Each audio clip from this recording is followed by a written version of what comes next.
SNDP യോഗം general secretary Vellappally Natesan ഇപ്പോൾ ദുഃഖിക്കുന്നുണ്ടാകും.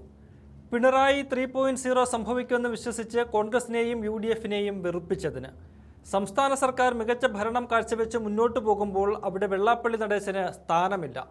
സംസ്ഥാനം ഭരിക്കുന്ന സർക്കാരുകൾ മാറി മാറി വരുമ്പോഴും എല്ലായിടത്തും വെള്ളാപ്പള്ളിക്ക് സ്വീകാര്യതയുണ്ടായിരുന്നു.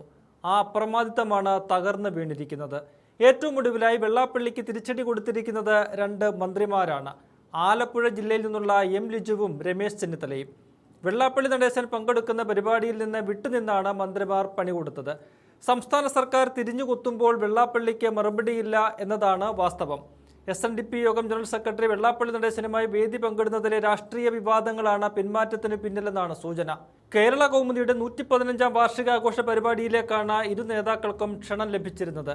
എന്നാൽ വെള്ളാപ്പള്ളി നടേശനൊപ്പം വേദി പങ്കിടുന്നത് രാഷ്ട്രീയമായ വലിയ വിവാദങ്ങൾക്ക് വഴിമാറുമെന്ന് ഉറപ്പാണ്. ഇതിനു പിന്നാലെയാണ് പരിപാടിയിൽ നിന്ന് പിന്മാറുന്നതായി മന്ത്രിമാർ അറിയിച്ചത്. വിശാല KPCC യോഗം നടക്കുന്നതിനാലാണ് പരിപാടിക്ക് എത്താൻ കഴിയാത്തതെന്നാണ് നേതാക്കളുടെ ഔദ്യോഗിക വിശദീകരണം. എന്നാൽ അതിനു പിന്നിൽ വെള്ളാപ്പള്ളി വിരോധമാണെന്ന കാര്യത്തിൽ തർക്കമില്ല. വെള്ളാപ്പള്ളി നടേശൻ വരുമ്പോൾ വേദിയിൽ നിന്ന് ഇറങ്ങിപ്പോകുമെന്ന മുന്നറിയിപ്പും മന്ത്രിമാർ നൽകിയിരുന്നു. വെള്ളാപ്പള്ളിയെ മാറ്റി നിർത്താൻ കൗമുദി പത്രത്തിന് സാധിക്കില്ല. SNDPയുടെ പത്രമാണ് കൗമുദി.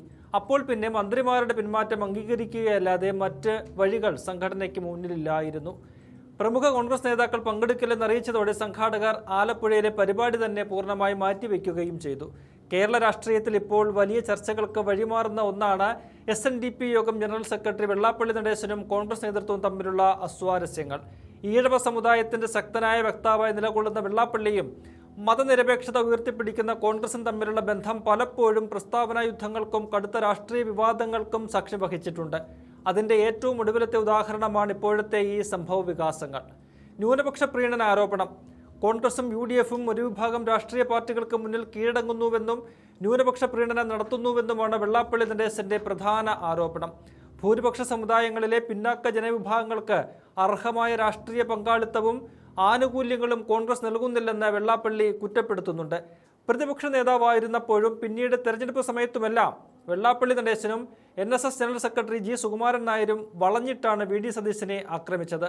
പിണറായി വിജയൻ മൂന്നാമതും ഭരണത്തിലിരിക്കുമെന്ന ചിന്തയിൽ സതീശനെ തീർക്കാൻ ഇറങ്ങിയിട്ട് ഒടുവിൽ അതേ സതീശൻ കേരളത്തിന്റെ മുഖ്യമന്ത്രിയാകുന്നത് നോക്കി നിൽക്കേണ്ടി വന്നു. പിന്നാലെ പിണക്കം മറന്ന സതീശൻ കണിച്ചുകുളങ്ങരയിലും പെരുന്നയിലും സമുദായ ഉടമ്പടിക്ക് എത്തുമെന്നാണ് സമുദായിക നായകർ വിചാരിച്ചിരുന്നത്. എന്നാൽ ഒന്നും സംഭവിച്ചില്ല. ഒടുവിൽ കോംപ്രമൈസ് മീറ്റിംഗിനായി വെള്ളാപ്പള്ളി മകൻ തുഷാർ വെള്ളാപ്പള്ളിയെ തലസ്ഥാനത്തേക്ക് അയക്കേണ്ട ഗതികേട് പോലും വെള്ളാപ്പള്ളിക്കുണ്ടായി. മലപ്പുറം ജില്ലയെയും ഒരു പ്രത്യേക സമുദായത്തെയും ലക്ഷ്യം വെച്ച് വെള്ളാപ്പള്ളി നടത്തിയ തീവ്ര പരാമർശങ്ങൾ കോൺഗ്രസ് കടുത്ത ഭാഷയിൽ എതിർത്തിരുന്നു. കേരളത്തിന്റെ മതസൗഹാർദ്ദം തകർക്കാനും വർഗീയ ധ്രുവീകരണം ഉണ്ടാക്കാനുമാണ് വെള്ളാപ്പള്ളി ശ്രമിക്കുന്നതെന്ന് അന്നത്തെ പ്രതിപക്ഷ നേതാവും ഇന്നത്തെ മുഖ്യമന്ത്രിയുമായ VD സതീശനടക്കമുള്ള നേതാക്കൾ ശക്തമായി വിമർശിച്ചിരുന്നു. അടുത്തിടെ കോൺഗ്രസ് നേതാക്കളുടെ ചില ഔദ്യോഗിക കൂടിക്കാഴ്ചകൾ പാർട്ടിക്കുള്ളിൽ തന്നെ വലിയ ആഭ്യന്തര കലഹങ്ങൾക്ക് കാരണമായിരുന്നു. വെള്ളാപ്പള്ളി നടേശനുമായി കോൺഗ്രസ് നേതാക്കൾ നടത്തുന്ന സൗഹൃദ കൂടിക്കാഴ്ചകൾക്കെതിരെ യുവജന വിഭാഗങ്ങളും KPCC ഭാരവാഹികളും രംഗത്തെത്തിയിരുന്നു. വർഗീയ പരാമർശങ്ങൾ നടത്തുന്ന ഒരു നേതാവിന് കോൺഗ്രസ് രാഷ്ട്രീയ അംഗീകാരം നൽകരുതെന്നാണ് പാർട്ടിക്കുള്ളിലെ പൊതുവികാരം. ഇത് അംഗീകരിക്കുകയാണ് രമേശ് ചെന്നിത്തലയും M. ലിജുവും ചെയ്തിരിക്കുന്നത്.